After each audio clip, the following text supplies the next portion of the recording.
என்கிற பெயரையாவது காப்பாற்றிக் கொள்ள முடியும் அல்லவா?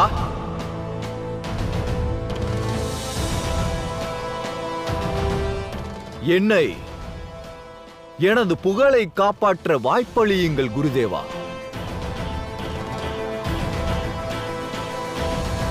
கேட்டுக்கொள்ளுங்கள் வாமனரே, நான் 3 அடி மண் தருவதாக வாக்களித்தேன். கொடுத்த வாக்கை நிச்சயம் நிறைவேற்றுவேன்.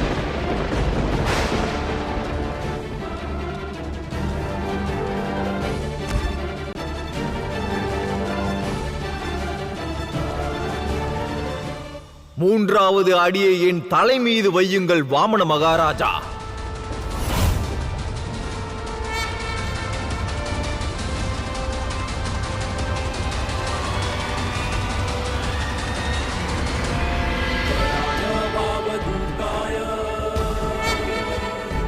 என்னால் பார்க்க இயலவில்லை. பார்க்கத்தான் போகிறாய் என்றால் ஏன் தருகிறாய்?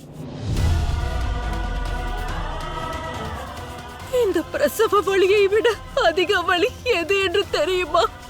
அந்த கொடூர கம்சன் என் கண் முன்னாலேயே என் குழந்தைகளை கொல்லுவதுதான் மிகவும் கொடுமையானது.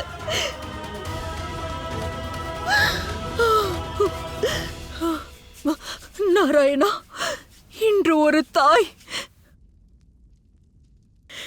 இன்னும் பிறக்காத இந்த குழந்தைக்காக உங்களிடம் கரம் கூப்புகிறேன்.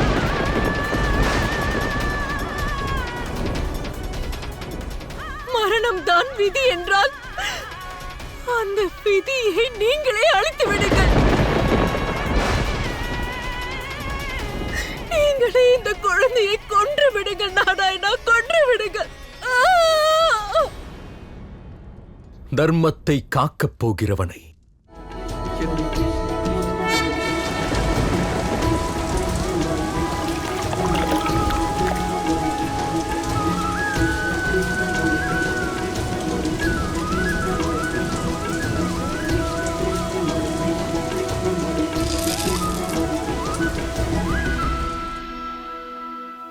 பிரபு, இன்று தர்மத்திற்கு வழி பிறந்து விட்டது.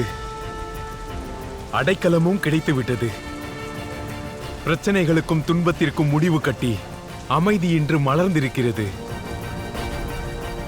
இப்பிரபஞ்சத்தில் உள்ள எல்லா தேவர்களும் இணைந்து இந்த பாலகனை காப்பாற்றுவதற்கு தங்களால் முடிந்த அனைத்தையும் செய்வதாக எனக்கு தோன்றுகிறது.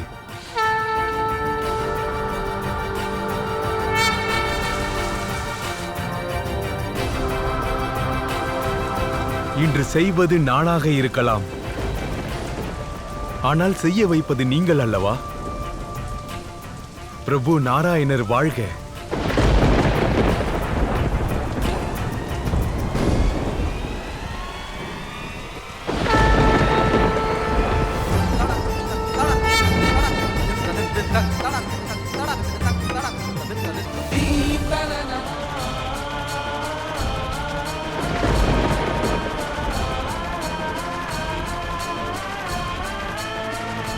செல்லுங்கள் சகோதரா. தர்மத்தை நிலைநாட்டுவதற்கு நாம் கடுமையான மனதுடன் கடுமையான முடிவுகள் எடுக்க வேண்டும்.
தந்தையே, என்ன குழந்தை, தம்பியா தங்கையா?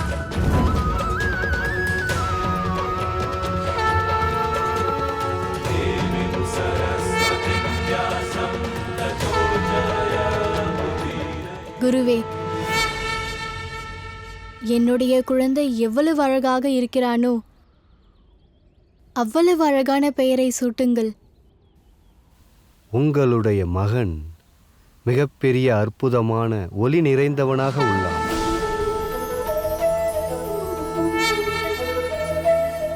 ஒரு அற்புத சக்தி இவனிடம் உள்ளது. ஒரு பார்வையிலேயே என் மனதை இவன் ஆட்கொண்டு விட்டான். இவனது பெயரும் இவனைப் போல் புனிதமானதாக இருக்க வேண்டும்.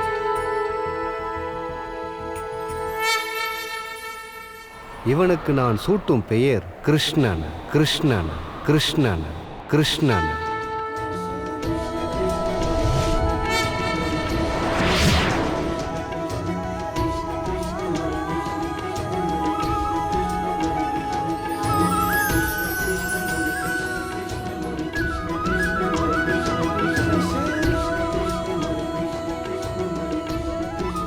கிருஷ்ணன்.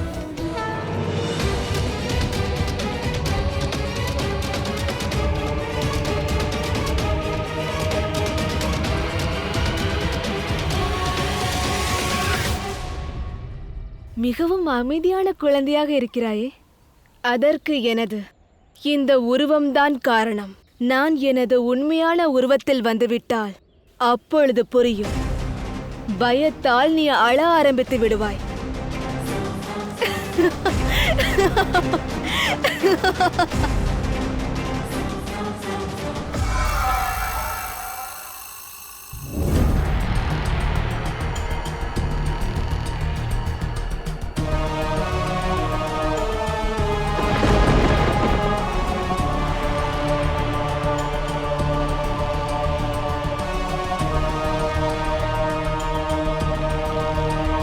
அற்புதம்! என்ன இது? இப்பொழுது கூட நீ பயப்படவில்லையே. பரவாயில்லை. எவ்வளவு அமைதியாக நீ என்னுடன் இருக்கிறாயோ அவ்வளவு அமைதியாக, அன்பாக நானும் உனது உயிரை பறித்து விடுவேன்.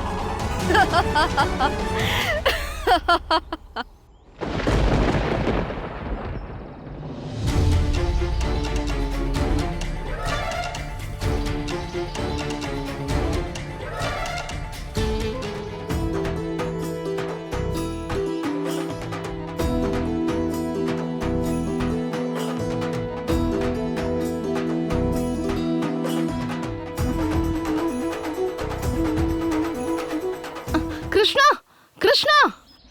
வெண்ணெய் திருடன் கண்ணன் இன்றும் என்னிடமிருந்து தப்பிவிட்டான். அவன் கண்ணாமூச்சி ஆட்டம் ரொம்பவே அதிகமாகிவிட்டது. யசோதாவிடம் சென்று இதை பற்றி கூறியாக வேண்டும். கிருஷ்ணாவை பற்றி யசோதாவிடம் கூற வேண்டும். போகலாம். பலராமா, இப்போது இந்த வழியாக ஓடிப்போனவன் நம் கிருஷ்ணன் தானே? ஆமாம் தந்தையே, இது நம் கிருஷ்ணனே தான். அவன் எப்பொழுதும் குறும்பு செய்கிறான். இன்று மீண்டும் அவனை பற்றி அனைவரும் தாயிடம் சென்று குறை சொல்ல போகிறார்கள். கடந்த முறை தாயார் அவனை பெரும்பால் அடித்தார்கள். இன்னும் மாறவில்லை. அப்படியென்றால் இன்று கிருஷ்ணனை யசோதாவின் கோபத்திலிருந்து யாராலும் காப்பாற்ற முடியாது. என்னவென்று சொல் கௌரி. யசோதா, என்னுடன் வா, உன்னிடம் கொஞ்சம் பேச வேண்டும்.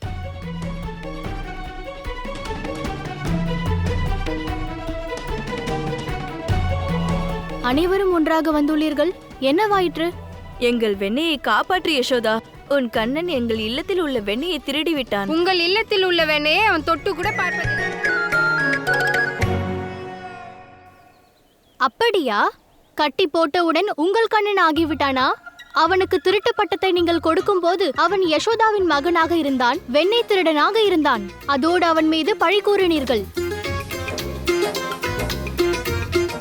இப்பொழுது என்னவாயிற்று? தவறு செய்துள்ளான் அல்லவா? அதற்கான தண்டனை கிடைக்கட்டும்.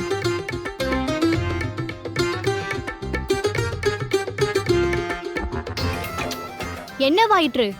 அங்கும் இங்கும் என்ன பார்க்கிறீர்கள்? இவன் மேல் குறை கூற இங்கு வந்திருந்த பொழுது கண்களில் கோபம் தெரிந்ததே. எங்கே சென்றது அந்த கோபங்கள்? இங்கிருந்து செல்லுங்கள். என்னையும் என் கண்ணனையும் தனிமையில் விடுங்கள்.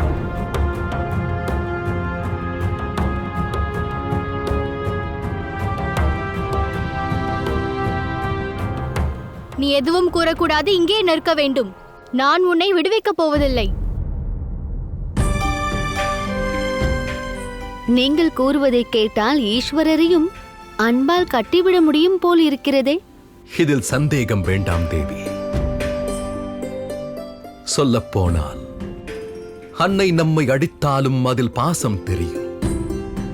அவர்களது தண்டனை ஓர் ஆசீர்வாதத்தைப் போலவே இருக்கும்.